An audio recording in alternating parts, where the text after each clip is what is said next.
প্রথম ফ্রন্টলাইনে পাঠায় 29 মে 16 জনের যে গ্রুপ, এই গ্রুপ থাকে। এই গ্রুপের ভিতরে 16 জনের গ্রুপের ভিতরে 12 জন মারা যায় প্রথম দিনে। দুটি পায়ের একটি অচল, কোনো মতে ক্রাচে ভর দিয়ে করতে পারছেন হাঁটাচলা। সুঠাম দেহের অধিকারী রাজন হয়ে গেছেন কঙ্কালসার। দেশে ফিরেছেন ঠিকই, কিন্তু ইউক্রেনে সেই বিভীষিকাময় দিনগুলো স্মৃতি যেন বারবার তাড়া করে ফিরছে রাজনকে। চোখ বন্ধ করলেই মনে পড়ছে বিস্ফোরণের শব্দ, ড্রোন হামলার মৃত্যু, আতঙ্ক। অভাবের সংসারে সচ্ছলতা ফেরাতে পাড়ি দিয়েছিলেন প্রবাসে। রাশিয়ায় নির্মাণ শ্রমিকের কাজের কথা বলে প্রতারণার শিকার হয়ে যোগ দিতে হয় যুদ্ধে। অতঃপর ড্রোন হামলায় পঙ্গুত্ব বরণ করে দেশে ফিরেছেন। ঝিনাইদহের কালীগঞ্জ উপজেলার গয়েশপুর গ্রামের আব্দুল কাদের ও মাহফুজা বেগম দম্পতির ছেলে মোহাম্মদ রাজন হোসেন স্থানীয় দালাল লেন্টু ও তার ভাগ্নে সোহেলের মাধ্যমে 8 লাখ টাকা চুক্তিতে চলতি বছরের 7 মে পাড়ি জমান রাশিয়ায়। কথা ছিল রাশিয়ায় গিয়ে পাবেন নির্মাণ শ্রমিকের কাজ। তবে রাজন সহ আরো 30 জনকে 1,20,00,000 টাকায় বিক্রি করে দেয়া হয় সেনা ক্যাম্পে।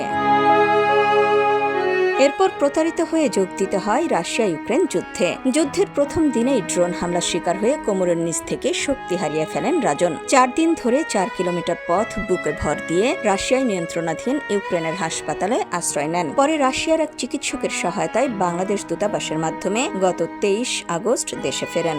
আমাদেরকে 7 মে বাংলাদেশ থেকে ফ্লাইট করায় রাশিয়ায় পাঠায়। রাশিয়ায় পাঠানোর পরে আমাদেরকে ওই জায়গায় ওরেনবার্গ নিয়ে যায়, যে শহরে আর কি আমাদের কাজের স্থান। ওইখানে নিয়ে যাওয়ার পরে ওইখানে আকামা, তারপরে সিম কার্ড, ব্যাংক কার্ড, এই নাম বলে আমাদের দিয়ে সই করা। এখানে সবকিছু রাশিয়ান ভাষায় লেখা, যার কারণে আমরা কিছু বুঝিনি। তার 2 দিন পরে এবার বলতেছে যে তোমাদের কাজের সাইডে নিয়ে যাবো, তোমরা গোছাও ব্যাগপত্র। 30 জন আমরা একসাথে গেছিলাম। এই ব্যাগপত্র গোছানোর পরে এবার আমাদের সেনাবাহিনীদের ক্যাম্পে নিয়ে যায়। ওইখানে সেনাবাহিনীদের ক্যাম্পে নিয়ে যাওয়ার পরে আমরা দেখি যে সবাই অবস্থা অনেক খারাপ, আর সব সেনাবাহিনী ড্রেস আপ করা, গুলি নিয়ে ঘুরে বেড়াচ্ছে। তার 2 দিন পরে আমাদেরকে ওইখান থেকে ইউক্রেনে পাঠায় দেয়। ইউক্রেনে যাওয়ার পরে আমাদের একটা ক্যাম্পের ভিতরে রাখে। রাখার পরে 30 জনকে একটা বাংকারের ভিতরে রেখে ঘন্টাখানেক পরে 30 জনের 3টা ভাগে ভাগ করে ফেলে। 16 জনের একটা গ্রুপ, 14 জন আর 6 জনের একটা গ্রুপ। প্রথম ফ্রন্টলাইনে পাঠায় 29 মে 16 জনের যে গ্রুপ, এই গ্রুপটাকে। এই গ্রুপের ভিতরে 16 জনের গ্রুপের ভিতরে 12 জন মারা যায় প্রথম দিনে। তারপরে আমাদের পাঠায় হচ্ছে 12 জুন ফ্রন্টলাইনে পাঠায়। আমাদের ভিতর থেকে 3 জন মারা গেছে। এই রাশিয়া থেকে আমার একটা ডাক্তার মহিলা সাহায্য করে, রাষ্ট্রদূত স্যারের সাথে যোগাযোগ করে উনি আমাকে বাংলাদেশে পাঠায়। রাজনের বাবা আব্দুল কাদের আহত সন্তানকে কাছে পেয়ে খুশিতে আত্মহারা হলেও তার পঙ্গুত্ব বরণ করা সন্তানকে নিয়ে পড়েছেন সংশয়ে। একই সাথে পাচার চক্রের সাথে জড়িতদের সুষ্ঠু বিচার ও ক্ষতিপূরণ দাবি করেন তিনি। ছেলে করছি মামা, ছেলেরা তাই এরম বলছে আমাদের যুদ্ধের মাঠে নিয়ে আসছে, কাজে কোনো সমস্যা নেই, কোনো সমস্যা নেই। 2 দিন পরে ফোন দিয়ে কাছে কি আমার ছেলে ফোন দিয়ে কাছে, আব্বু ওই আছে মহিলাটা আর হচ্ছে অনেকের আর্মিরা আমাদের মেরে ধরে বন্দুক কপালে ধরে বুকে লাথি মাতি মেরে আমাদের তাগার হাত পায়ে ধরছে, তারা কোনো মানছে না। তারা আমার কাছে জোর করে সই সব কাগজপাতি সব নিয়ে নিয়েছে। তোমাদের আমরা কিনে নিয়ে আসি, একটা মাথা প্রতি 40 লক্ষ টাকা করে কিনে নিয়ে আসছি। আমার ছেলে যে অবস্থা হয়েছে, আমি তাদের শাস্তি চাচ্ছি। আর আমার যে ক্ষয়ক্ষতি হয়েছে, আমার যে কত টাকা খরচ, এই টাকাটা আমি তাদের কাছে চাচ্ছি।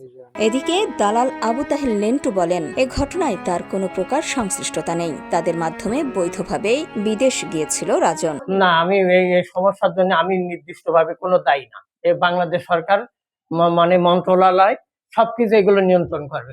সচিব মানে মন্ত্রী এরাই সবকিছু নিয়ন্ত্রণ করে। আমি এখানে কোনো দায়ী না, আমি মাধ্যম মাত্র। রাজন রাশিয়া ইউক্রেন যুদ্ধক্ষেত্র থেকে যে আবার ফিরে আসবেন এমন আশাই ছেড়ে দিয়েছিলেন স্বজনরা। তার স্বজনরা জানান, এদের দৃষ্টান্তমূলক শাস্তি হতে চাচ্ছে আমরা, যে ওদের শাস্তি হোক।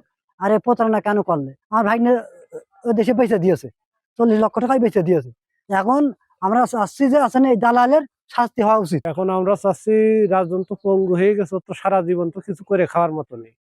আমি চাচ্ছি এসব দালাল চক্রগুলো যেখানে যে আছে, এজেন্সি যেখানে বাংলাদেশের অলিগলিতে যেখানে যে আছে, তাদের মানে প্রত্যেকে ধরে, প্রত্যেকে সিজ করে বিভিন্ন এই দালাল চক্রগুলো সব শাস্তি হওয়া উচিত। কারণ রাজন যে দেশে এসে, রাজনের এটা ভাগ্য।